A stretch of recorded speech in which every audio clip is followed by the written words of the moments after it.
Hi everyone, and welcome to my channel. In today's video, I'll be explaining the following topics. Concept of growth and development. Difference between growth and development. Principles of growth and development. Educational implications of the principles of growth and development. We will understand why these topics are important for a teacher. As teachers, it's very important to understand how children grow and develop. These 4 topics are essential because they help us recognize not only the physical changes in students, but also their mental, emotional, and social growth.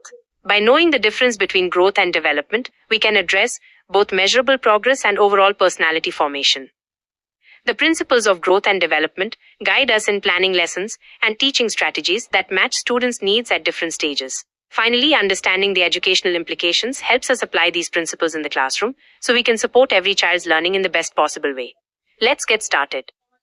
Growth refers to the quantitative changes in a person. Think of quantitative as anything you can measure or count, like an increase in height, weight, or the number of words a child knows. It's about getting bigger or having more of something. On the other hand, development is a much broader concept that includes both quantitative and qualitative changes. Qualitative changes refer to changes in quality or character, such as becoming more emotionally mature, learning to solve problems, or improving social skills. So while growth is a part of development, development itself is the total process of change, encompassing everything from physical changes to mental, social, and emotional maturity. This is why the paragraph concludes that development has a wider and more complete meaning than growth. Understanding the definition of growth. The core idea is that growth is a quantitative change. This means it's about anything you can measure or count, rather than a change in quality or character. The paragraph lists several examples to make this concept clear, such as an increase in height, weight, and the size of body parts like the head, arms, and even internal organs like the heart. It emphasizes that growth is a measurable physical expansion of the body. You can track this increase on a scale or a measuring tape, which is why it's described as quantifiable. It also notes that this physical change happens over time, from an early stage to a later one. The definition of grow and grow reinforces this idea by stating that growth is about structural and physiological changes, whereas development is a broader process that includes not only growth, but also changes in behavior. Now I will explain the meaning of development. Development is a process of qualitative changes in an individual, focusing on improvement in function and ability, rather than just physical size. Development is about changes in quality. These changes are described as a progressive series of orderly, coherent changes. Progressive means the changes move forward, leading to greater complexity and competence. A person doesn't just change, they get better or more mature in their skills and abilities. Orderly and coherent is a key principle of development. It means the changes happen in a logical, predictable sequence. They are connected to each other, with earlier changes serving as a foundation for later ones. For example, a child must develop the ability to understand simple words and sentences, an early change, before they can learn to read and write, a later, more complex change. The ultimate outcome of these changes is functional maturity. This means that as a person develops, they become more effective and capable in their daily functioning. For example, if we measure the height and weight of the child, then we are dealing with the concept of growth. But when we talk in terms of improvement in functioning like writing with pen or keeping objects on high place, then these changes in the child denotes developmental process. Thus, we may conclude that growth stops after a certain age, whereas development may go on. E.b. Herlock defined development as the progressive series of changes that occur in an orderly, predictable pattern as a result of maturation and experience.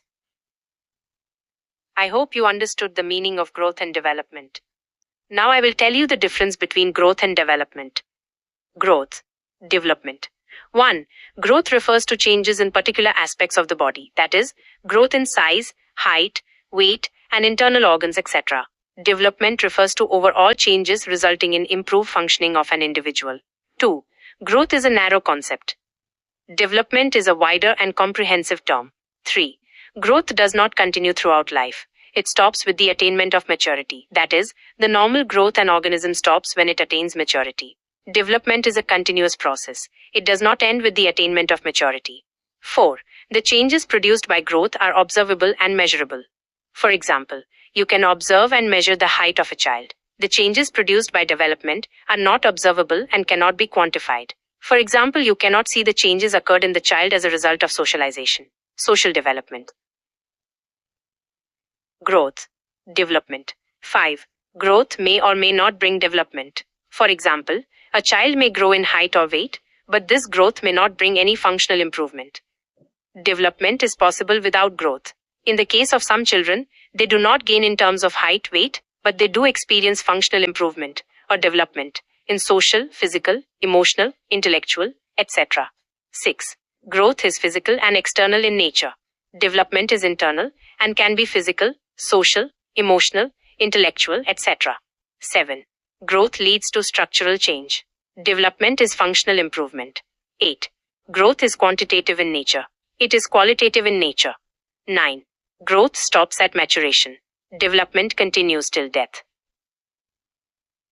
In this slide, I will explain each point of the principles of growth and development. Principle of continuous development. The principle of continuous development states that growth and development are not sudden events, but rather a gradual, uninterrupted process that starts at conception and continues until death. While the pace of this process may vary, and there may be periods of rapid growth followed by slower phases, the underlying process is always in motion. For example, a child's vocabulary doesn't instantly expand. Instead, it grows day by day as they learn new words and phrases. Principle of orderly sequence. The principle of orderly sequence asserts that development follows a predictable, universal pattern. While the exact age at which a child reaches a milestone might differ, the order of milestones is generally the same for everyone. For instance, a baby will learn to sit up before they learn to stand, and they learn to stand before they can walk. This sequential nature provides a clear roadmap for human development. Principle of interrelation. The principle of interrelation highlights the interconnectedness of different developmental domains: physical, cognitive, emotional, and social.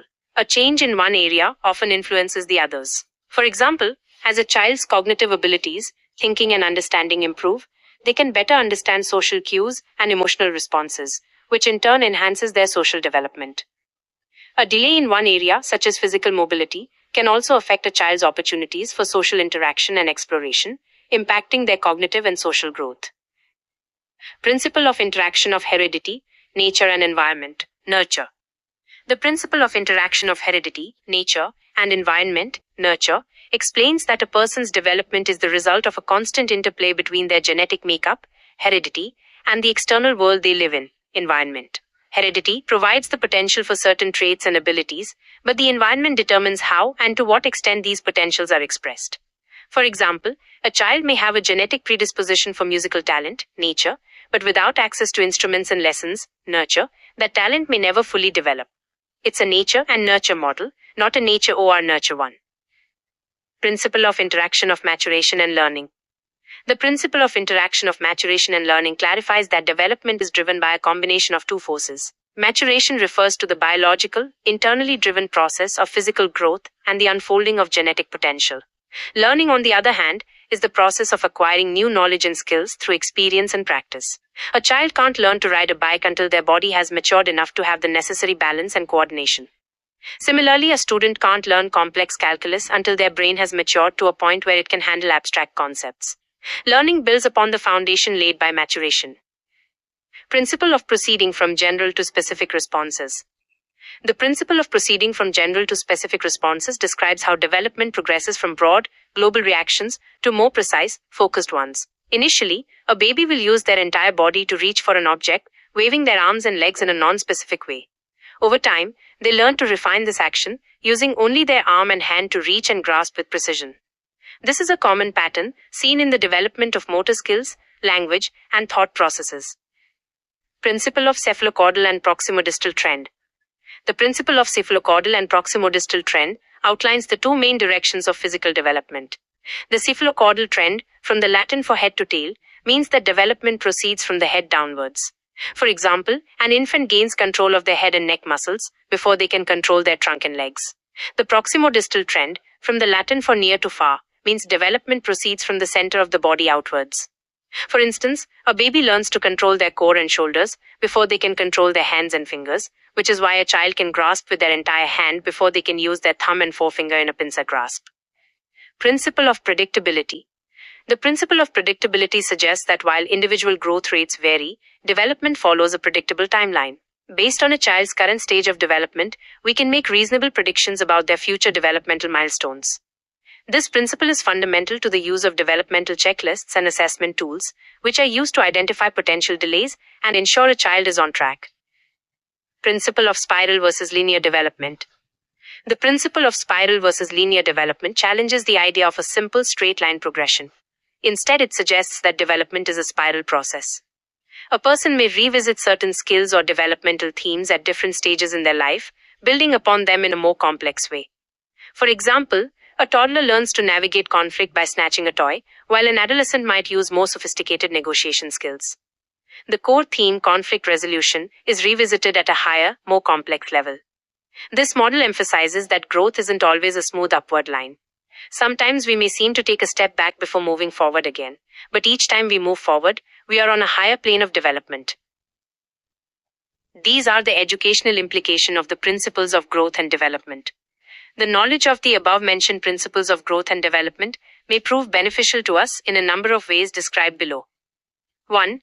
Development is a continuous and non-stop process at all periods and stages of human life. Therefore, we should never give up our efforts to achieve perfection in terms of development in the different dimensions of our personality. 2. The principle and knowledge of individual differences reminds us to understand the wide individual differences that surface at all periods of growth and development among children. Each child should be helped along the developmental process within the sphere of his own strengths and limitations. 3. Principles like proceeding from general to specific responses and the principle of integration help us to plan the learning processes and arrange suitable learning experiences so as to achieve maximum gains in terms of growth and development. 5. The principles related to growth and development suggest a pattern or trend for the advancement of children on the developmental path. This knowledge can help us know as to what can be expected in terms of the proper growth and development at a particular developmental stage, and we can then plan accordingly to achieve it by organizing the environmental experiences. 6. The principle of interrelation and interdependence directs us to strive from the very beginning for the all-round harmonious growth and development of the personalities of our children, and cautions us not to encourage the development of a particular aspect at the cost of another. I hope you understood the concept of growth and development and why it is important for teachers. Thanks for watching. If you liked the video, please like, share and subscribe to the channel.